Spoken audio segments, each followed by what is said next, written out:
Hi everyone, welcome to Adventures with Raven and Rowley. I'm Raven and this is Rowley. We are slowly converting a cargo trailer into a tiny home. Right now we live in a 26-foot fifth wheel RV full time. Last week I talked about my problems with my bedtimes. This week I'll talk about the soon to be final, for now, redo of the 6x12 cargo trailer. If you're curious, please join us on this journey and continue to watch.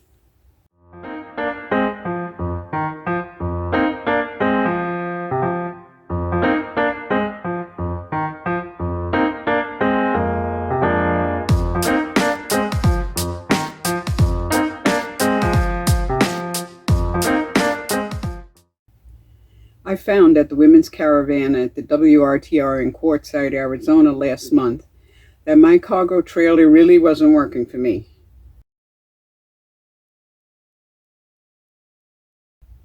Okay. It felt cluttered and the bed didn't work at all. See last week's video. I thought the kitchen took up too much space for how I could use it. When I got home, I decided to fix that problem. I found a woman on Facebook Marketplace who was selling 2 dressers, and both of them would fit into the space that I wanted. I wanted one for across the front to use as the kitchen in the same position as the current kitchen, and across the back for the bed instead of along the side. I wasn't crazy about either one of the dressers. I wasn't crazy about the style, the way they would look. They were dark wood. They did fit. See, that's the thing, is that they did fit. The wood was very dark, and I didn't care for the style, but I was willing, and the price was right, absolutely. I'd figured to augment that, I would find a secretary desk with a fold-down tray, so I could use that for eating or for working or whatever. And I'd put the commode someplace in there, hide it out somehow. Anyway, that was my plan. We tried for 3 days to get those 2 dressers. It didn't work out. At one point, they were going to deliver at 9 o'clock at night. It was dark out there. I wasn't crazy about that, but I said for them to come on in. They weren't allowed through the gate because they couldn't remember my name, nor the lot I lived in. For 3 days, I talked to them.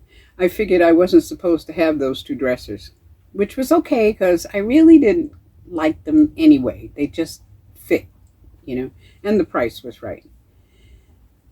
Meanwhile, not knowing I wasn't going to get the dressers, I ripped everything out of the inside of the cargo trailer.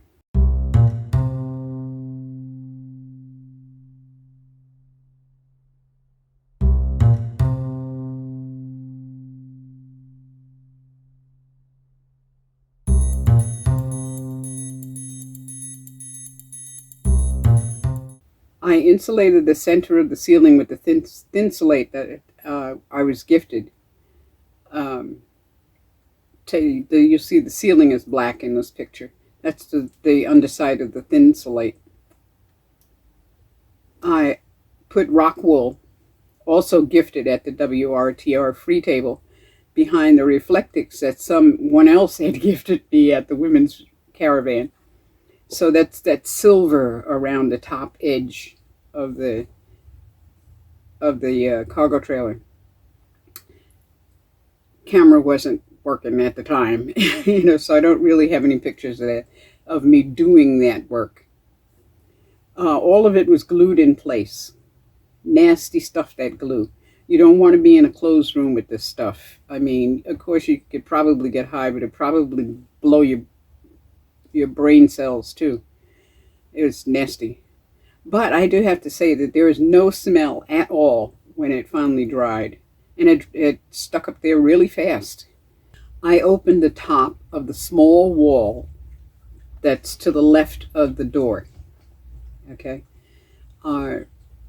just to see what was behind there, where the studs were, that kind of thing.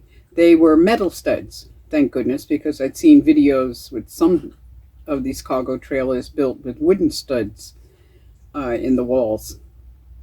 I was thinking that I could cut the mats and stuff it inside between the plywood and the outer shell. I just kind of slide it down on the inside. Well, I couldn't do that. I figured I would do that and put Mylar on the back of it. So anyway, I couldn't do it.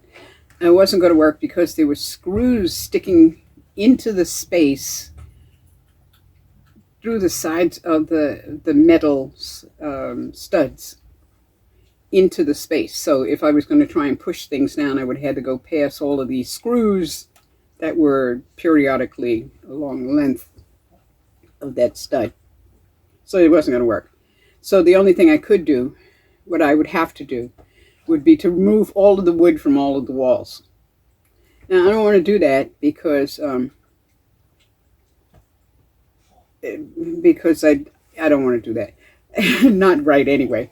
To do that, I was thinking I'd have to remove all of the wood, glue the mats to the walls, and glue the Mylar to the mats, and that would be extremely expensive at $15 a can of spray, plus the fumes, which were terrible. And I figured if I was going to remove all of the wood, then I'd be better off putting insulated foam board, you know, the pink stuff or the blue stuff in the walls. So when I get around to doing that kind of insulation, then I'll remove the walls. So I reapplied the moving mats to all of the walls, double layered as insulation. So the next day I went to Goodwill and found all of the stuff for next week's video. Okay. See you then. The live interview with Burning Up the Roads is going to be at 3 p.m. Wednesday, February 23rd, which is next week. The link is below, okay? For you to come in and ask questions. I'll be live. Anyway, the Rowley report. I think I'm beginning to learn dog speak. I've been letting him bark a few times and then say quiet. I say quiet, really quietly and calmly, you know. I call him, come here, Rowley, come by me, come here, and give him happy rubs and tell him that he's a good boy and what a wonderful protector he is. It's been working pretty good. And it works even while we're walking. I'm thinking that he thinks that's his job. That's his job, is to protect me. And to tell you the truth, that is his job. So I let him do it, finally, I guess. You know, I want him to alert me when there is something nearby or some danger or that kind of a thing. Especially out in the boonies, you know, when I'm boondocking. I think we're coming to an agreement. Or maybe it's that I'm coming to an understanding. I always knew he was a good boy, you know. So anyway, thanks for watching and subscribing. Please share our videos and subscribe to RV Adventures with Raven and Rowley. And thanks for your support. If you'd like to help us get on the road, get out on the road and stay on the road, please use the links below. Also, booping the like button and ringing the notification bell would be good too. See you next Wednesday at 3 p.m. for the live interview, and next Friday at 5 p.m. Pacific time to find out what I did with the bed and the commode and the rest of the stuff I found at Goodwill. Take care of you and yours, and blessed be.